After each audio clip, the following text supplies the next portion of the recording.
It's not really a pleasant memory. You know, you really are starting a conversation with someone who is at their worst. And then you're trying to gain a rapport with them. And you hope it's effective.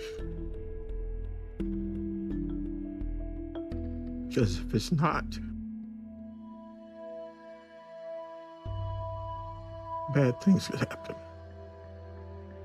I don't have anybody to live for. I don't have anybody. You're just hurting right I don't have anybody. You're hurting a lot. It's not that you don't want to live, it's just that you're hurting. I'm so much.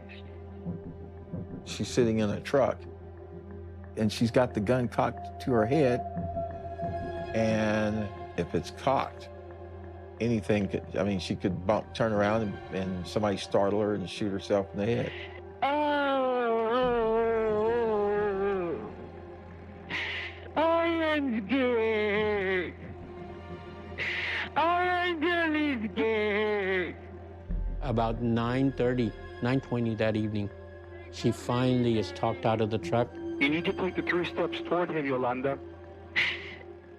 3 full steps first.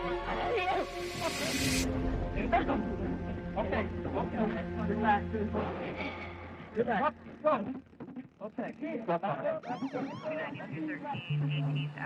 Finally, around 9:30, she gets out of the truck and takes a few steps towards the back.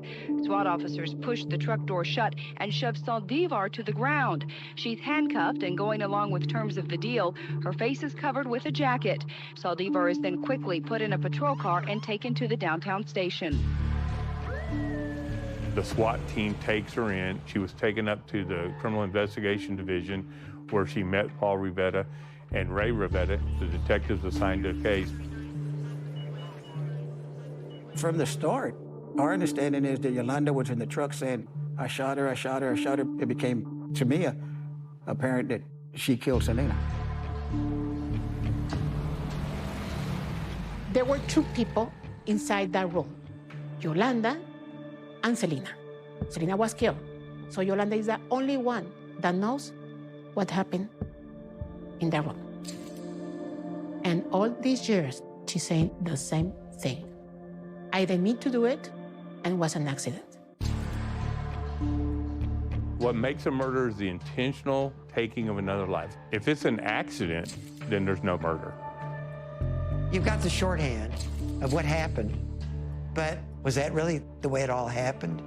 There are so many shades of gray to this story. There are so many nuances and little twists and turns. And so, as long as the person at the center of all this, and she's still around, who was accused, convicted, and sentenced for murdering her, you got anything to say? Well, I'd sure like to hear what you got to say.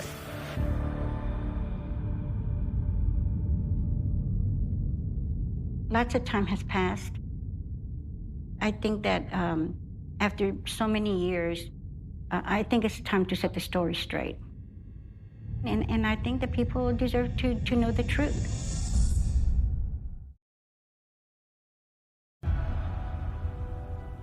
A 23-year-old woman whom Mexican-American teenagers in this country compared Selena to was Madonna. fatally wounded today at a day's end. Police say she was gunned down in a Texas motel. With Selena gone and her assailant in custody, fans and family are left with her memory and her music.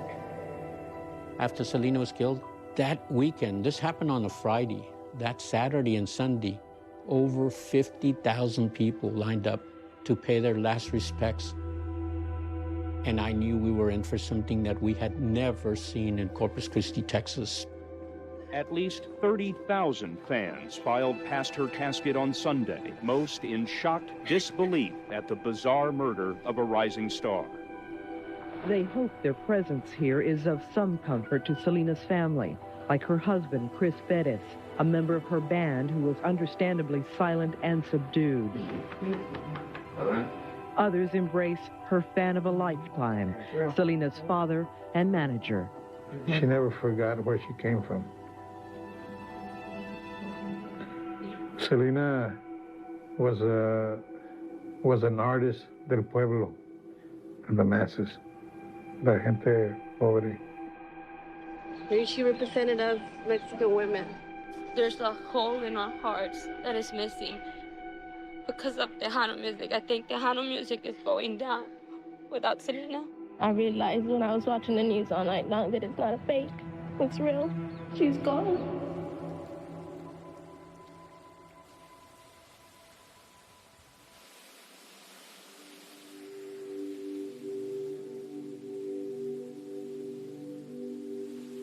My name is Kat Cardenas. I'm a journalist from San Antonio. I write about entertainment, pop culture, but primarily about Latino culture. And for the past several years, I've written extensively about Selena and her legacy. So Selena grows up in this very musically inclined family and starts singing along with her dad on the guitar when she's like 6 or 7 years old. And the whole story is that he immediately realizes that she has a very natural talent for singing. So they form their own little band, and Abraham starts playing the role of manager, like booking them little gigs around town, playing parties and pachangas and events and things like that.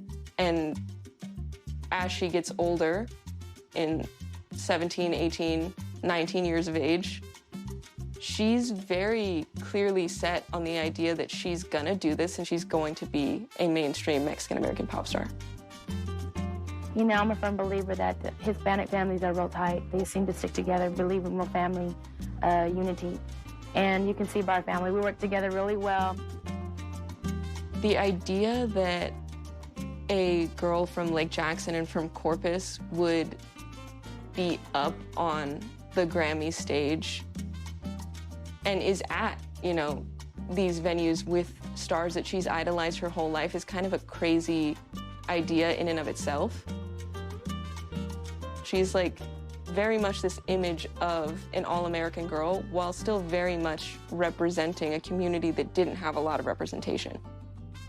The Tejano community did not have like a mainstream star representing them the way that Selena was.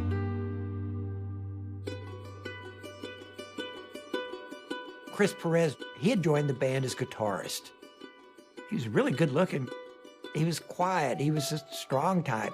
And it was kind of on the sly for several months, you know, that they're seeing each other. They have to sneak away to talk to one another.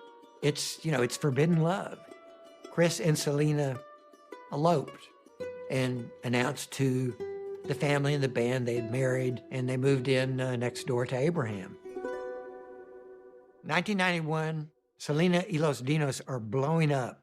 And as part of this getting bigger, they get solicitations. The Quintanilla family gets, I think at some point they say like 10 or 15 calls in a row from Yolanda Saldívar, who was a fan of Selena's, had been to several of her shows, and wanted to get their permission to start a fan club. So when Yolanda comes, hey, I'd like to run your fan club. Abraham, great, sure. And she built up the fan club. She did what she promised. She's getting tons of requests